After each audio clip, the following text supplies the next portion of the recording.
मनरेगा जैसे योजना का नाम बदलने के बाद अब देश के दो बड़ी पार्टियों में सियासत तेज हो गई है। आज कांग्रेस भवन में प्रदेश अध्यक्ष समेत कांग्रेस के तमाम बड़े नेता प्रेस कॉन्फ्रेंस कर जानकारी दी कि आने वाले 5 तारीख से कांग्रेस गांधी के समर्थन में अजी राम जी के विरोध में प्रदर्शन करने वाली है। उन्होंने कहा कि जिस तरह से बीजेपी लगातार तमाम योजनाओं को नाम बदल कर योजना को चलाने का जो प्रयास कर रहा है, ऐसे में कहीं ना कहीं उनकी मंशा साफ नजर आ रही है। कांग्रेस ने कहा कि अगर कुछ बदलना ही था तो उसमें तमाम जो लोगों की जो सोच है उसको आगे बढ़ाना था। तमाम लोग जो उसमें समस्या आ रही है उसे बदलने के काम जरूरत थी ताकि देश के मजदूर मजबूत हो सके। ऐसे में कह सकते हैं 2026 में दोनों बड़ी पार्टियां अब आमने सामने हो सकती है, क्योंकि जिस तरह से दोनों पार्टियां एक योजना को लेकर के तमाम अपने मुद्दे सदन से लेकर सड़क तक रखने का काम कर रहे हैं, उम्मीद किया जा सकता है कि आने वाले दिनों में ये कहीं ना कहीं सियासत का सबसे बड़ा अखाड़ा साबित हो सकता है। आप सबों के समुज्जल भविष्य, स्वस्थ और सुखद जीवन की मंगल कामना करते हुए आप सबों का हार्दिक अभिनंदन करता हूं। आप सबों को जोहार करता हूं। आज के प्रेस वार्ता का मुख्य उद्देश्य है कि आगामी 5 जनवरी 2026 से मनरेगा बचाओ संग्राम हम लोगों का प्रारंभ होने जा रहा है। 5 जनवरी 2026 को हम लोग महात्मा गांधी बाबू वाटिका पर सभी कांग्रेस जन और विभिन्न क्षेत्रों से हमारे मनरेगा कर्मी एकत्रित होंगे। हम लोग शपथ लेंगे और उसके बाद वहां से पैदल मार्च लोक भवन यानी राजभवन तक हम लोग जाएंगे और वहाँ एक सभा भी होगी जिसको हमारे प्रदेश के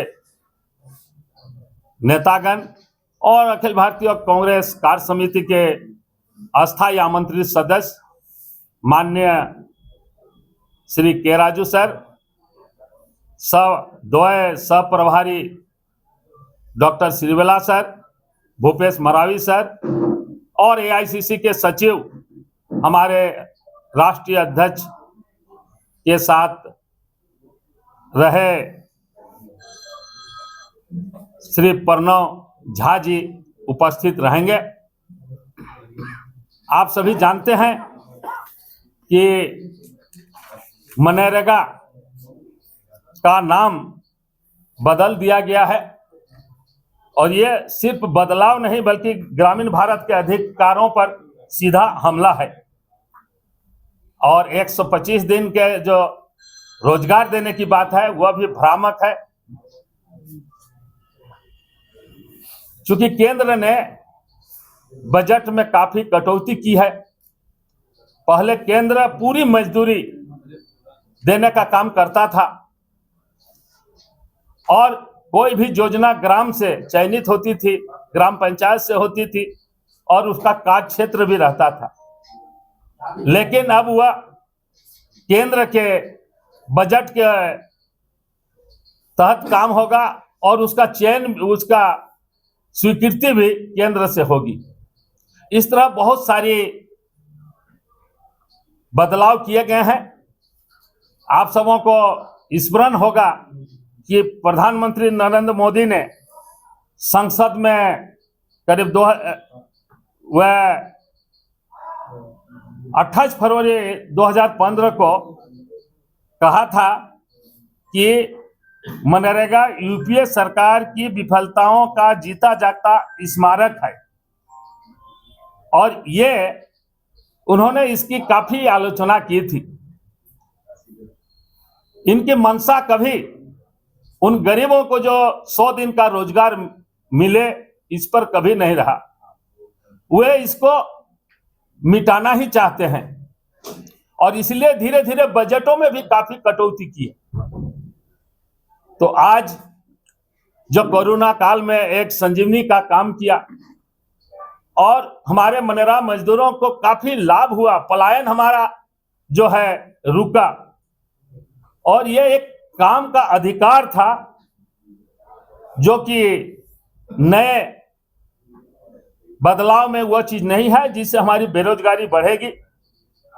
ग्राम सभा का निर्णय होता था, अब दिल्ली के आदेश से होगा, पलायन तेज होगा। हर पंचायत को फंड दिया जाता था, अब चुनिंदा पंचायत को ही फंड दिया जाएगा। और पहले साधारण उन लोगों को, काम करने वालों को सिंपल ठेपा और सही से मजदूरी मिलता था, लेकिन अब जो है उनको फिंगरप्रिंट, जो हमारे गांव में रहने वाले तमाम किसान मजदूर सभी लोग काम करते हैं, उनके हाथ की हथेलियों की रेखाएं मिट जाती हैं, उनको फिंगरप्रिंट उठने में दिक्कत भी होगी, ये लोग मजदूरी से वंचित हो जाएंगे। इस तरह बहुत सारे इन्होंने बदलाव किया है। इस पर डिटेल से हमारे माननीय पूर्व अध्यक्ष, हमारे पूर्व वित्त मंत्री आदरणीय डॉक्टर रामेश्वर उरांव आप लोगों को लगभग सभी चीजें पता है। मैं आपसे ये बताना चाहूंगा कि जिस समय यह कानून पास हो रहा था, बिल लाया गया था, मैं हाउस में उपस्थित था। उस समय मैं लोकसभा का सदस्य हुआ करता था। सबों ने बड़े हर्ष के साथ अपने बातें रखी पार्लियामेंट में और सराहना की कि पहले दफे देश में एक काम की गारंटी, रोजगार की गारंटी का कानून बन रहा है, जो ग्रामीण भारत के लोगों को काफी लाभ देगा, ग्रामीण भारत के गांवों का नक्शा बदलेगा। देखिए, जब हम छात्र हैं, अभी भी आप होंगे, कहते होंगे, बातचीत करते होंगे, संविधान में मौलिक अधिकार तो है, लेकिन उस मौलिक अधिकार में रोजगार का अधिकार नहीं जोड़ा गया। अगर रोजगार का अधिकार रहता तो ज्यादा बेहतर होता, सबको रोजगार मिलता। ये नहीं, मैं भी छात्र जीवन में यही सुनता रहा, कहता रहा। तो उस दिन मैं भी बात में भाग लिया, डिबेट में भाग लिया, और मैंने भी भाषण दिया पार्लियामेंट में, और खुशी जाहिर की कि छात्र जीवन में मैं इस बात की चर्चा करता अपने साथियों के साथ, जुलूस निकालते थे हम लोग, और रोजगार की मांग भी करते थे कि फंडामेंटल राइट के साथ रोजगार की गारंटी का भी को भी जोड़ा जाए। आज हो रहा है, इसलिए मैं बहुत ही खुश हूँ कि स्थिति है। देखिए, ये इनको लगा कि बरसात के दिनों में लोगों को काम नहीं मिलता। झारखंड सरकार ने बरसात के दिनों में कई काम मनरेगा के तहत निकाले। जैसे मैं आपको पढ़ के बता दूं, यहाँ झारखंड में बरसात के दिनों में बेरोजगारी दूर करने के लिए ग्रामीण भाई बहनों का जल संरक्षण एवं जल संचय का काम, तालाब, पोखर, झीलों की खुदाई, गहरीकरण, चेक डैम, स्टॉप डैम, मिट्टी के मांग, खेत तालाब, नाला बंधन, मिट्टी संरक्षण, कंटूर ट्रेंच, गली फ्लड, चारा विकास, सिंचाई नालियां, बागवानी, कई चीजें थी जिसका काम सरकार, राज्य सरकार देती थी। और ग्रामीण जिनके पास कोई काम नहीं होता था, जिनके पास खेत भी नहीं था, बाहर काम नहीं मिलता था, उनको अपने गांव में पलायन रोकने के लिए अपने गांव में ही काम राज्य सरकार देती थी। अब पौज लगा दिया, रोक दिया गया कि 60 दिनों में, बरसात के दिनों में आप काम नहीं दे सकते, काम देना तो अपने पैसे से दीजिए। तो राज्य जो है, कुछ देश में कुछ एक राज्यों को छोड़ करके बाकी तो गरीब राज्य है। वो गरीब राज्य कहाँ से इसको 60 दिन तक काम दे सकते हैं अपने पैसे से, ये देखना है। तो एक तरह से ये केंद्र जो है, राज्यों के राज्यों के लोगों को उपेक्षा की काम के रोजगार के मामले में, ये सबसे बड़ी चीज है, इसको देखना है। और फिर शेयर की भी बात, पहले पूरा फंड भारत सरकार देती थी, अब 60-40 कर दिया है। तो 40% झारखंड जैसे राज्य के लिए, उड़ीसा जैसे राज्य के लिए, बिहार जैसे राज्य के लिए, जहां गरीबी ज्यादा है, मजदूर ज्यादा मिलते हैं, नहीं मिलने पर राज्य में बाहर चले जाते हैं, उनको तो दिक्कत हो जाएगी। राज्यों के पास तो पैसे है नहीं कि 40% दे सके। ये कठिनाइयां, व्यवहारिक कठिनाइयां हैं। और सबसे बड़ी चीज कि अगर कमी है, इनका है, एक जगह में पढ़ रहा था अखबार में, इसलिए इसको बदला गया क्योंकि करप्शन बहुत। उदाहरण दिया गया था खूंटी में 24 करोड़ का करप्शन हुआ था मनरेगा का। तो भैया राज किसका था? राज आप ही का था, बीजेपी का राज था उस समय। बीजेपी का राज था तो रोकना, करप्शन को रोकना किसका काम होता है? राज्य सरकार को होता। आपने क्यों ले रखा? और ऐसे आप करते, कुछ उपाय बताते, कुछ संशोधन लाते, जिससे करप्शन नहीं हो पाता। जैसे बायोमेट्रिक्स आप लाए हैं, वो बायोमेट्रिक्स ला देते कि करप्शन नहीं होता, दूसरे के बदले कोई काम नहीं कर पाता। ये सब चीजें सुधार की, संशोधन की जरूरत थी। ये इसको कानून को बदलने की जरूरत नहीं थी। नाम पर भी आ जाइए, महात्मा गांधी जी के नाम पर इसको क्यों बदला गया? क्यों बदला गया ये समझ में नहीं आता। लोग बात पूछते हैं कि गांधी जी को हम लोग आज भी याद करते हैं, उन्हीं के नेतृत्व में देश आजाद हुआ था और उनके नाम पर रोजगार योजना बनाई भारत सरकार ने, यूपीए की सरकार ने 2005 में। ये सरकार क्यों बदली? क्यों चिढ़ है महात्मा गांधी से? ये प्रश्न कर रहे हैं गांव-गांव के लोग। तो सारी चीजें हैं, आप सभी जानते हैं, तो ज्यादा इसमें बोलना नहीं।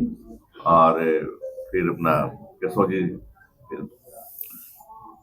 हो गया, सारी बातें आ ही गई। नहीं, आप तो 2 शब्द अब अपनी ओर से इतना ही कहना चाहूँगा कि महात्मा गांधी जी के नाम पर जब यह कानून बना था मजदूरों के हित की रक्षा के लिए, तब इस कार्यक्रम का नाम महात्मा गांधी जी के नाम पर दिया गया था। महात्मा गांधी जी का नाम बदल करके अब जी राम जी किया गया है। इससे स्पष्ट हो गया कि भारतीय जनता पार्टी नीति की जो सिद्धांत है, जो विचारधारा है, वो गांधी जी के विरुद्ध में है, उनके विपरीत में है। और पूर्णतः यह राजनीति से प्रेरित,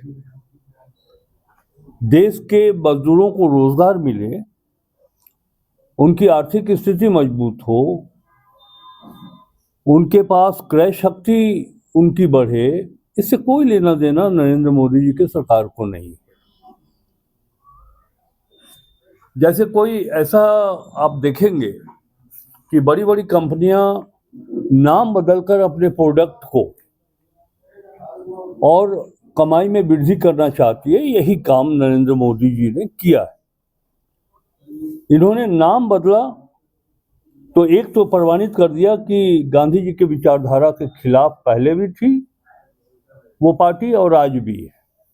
अब चाहे उसके पीछे आरएसएस हो या फिर अन्य उनके सांगठनिक प्रकोष्ठ हों, गांधी जी को ये पहले भी नहीं मानते थे, आज भी नहीं मानते। अब इनके अंदर कुछ और है, बाहर कुछ और है। अब देखिए, बड़ा प्लानिंग के साथ जी Ram ji, G4, R4, A4, M4, फिर G4, आप हिंदी में भी कर सकते थे, तब वो जी राम जी नहीं आता। ये हिंदू धर्म को भावनात्मक रूप से जोड़ने के लिए इंग्लिश के शब्द का इन्होंने प्रयोग किया। ये भी बहुत आसान नहीं था। कोई ना कोई भाजपा का एक्सपर्ट लगा होगा इसमें कि ऐसा नाम ढूंढो जो राम जी के नाम पर। अब ये उसी का परिणाम है कि G4, R4, A4, M4, G4, जी राम जी इन्होंने रखा है। तभी मैंने कहा कि पूर्णतः राजनीति है, देश के मजदूर कैसे आगे बढ़े, उनकी क्रय शक्ति कैसे बढ़े, पर कैपिटा इनकम आप देख लीजिए पूरे देश में उठा करके पूरे देश का जो प्रति व्यक्ति आय है वो कुछ और है, और ग्रामीण क्षेत्र में जो प्रति व्यक्ति आय वो बहुत ही न्यूनतम, इससे उनको कोई मतलब नहीं है। अब एक चीज ये बताएं कि इन्होंने कहा कि हम 125 दिन का रोजगार देंगे, पूरे देश में जो निबंधित मजदूर हैं उनको जोड़ लीजिए और 125 दिन रोजगार की अवधि को जोड़ लीजिए, और तब अगर आप निकाल लेंगे कितना बजट आएगा, ये बजट की व्यवस्था केंद्र सरकार के पास नहीं। लेकिन देश के बीच एक मैसेज देना चाहते हैं कि साहब, हमसे बड़ा हिंदुत्व की रक्षा करने वाला, भला करने वाला और कोई नहीं है। तो मुझको लगता है कि अब जितना भी हमारे आज़ादी के समय में जिन लोगों ने अपना योगदान दिया था, जिनके बलिदान से आज हम आज़ाद हुए हैं, वो सब नाम बदल करके ईश्वर के देवी देवता पर ही ये नाम रखेंगे। इसके पीछे सिर्फ वोट की राजनीति है और कुछ भी नहीं है।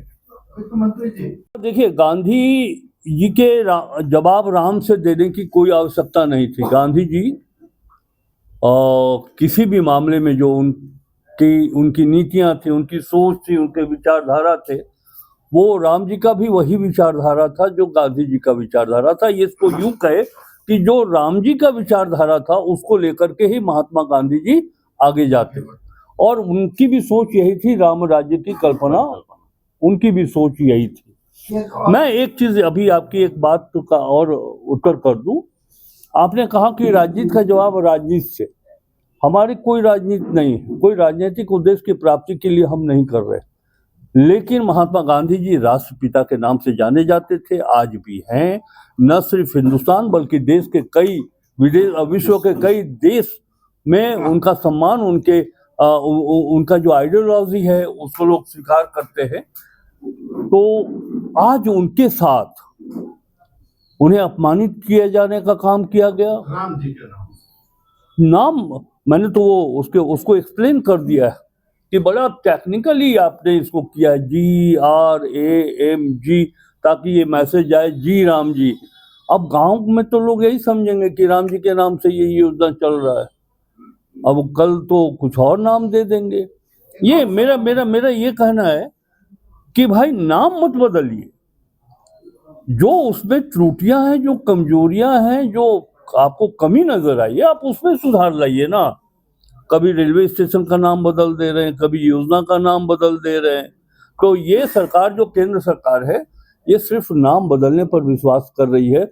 आप एक चीज बताइए, 11 वर्षों का शासन हो गया है, कौन ऐसी नई बात हो गई हिंदुस्तान में जो कांग्रेस के शासन काल में हुआ था जिसको ये आज तक नहीं कर पाए? चाहे वो बड़ी सिंचाई की योजना हो, बहुत बड़ा थर्मल प्लांट की बात हो, प्रोडक्टिविटी की बात हो, किस क्षेत्र में? हम तो उनसे बात करना चाहते हैं कि बैठे और बात करें, सामने हमारे सम्मानित प्रेस के लोग रहे। क्या अचीवमेंट रहा है आपका? बस सिर्फ नाम बदल रहे हैं। एक सवाल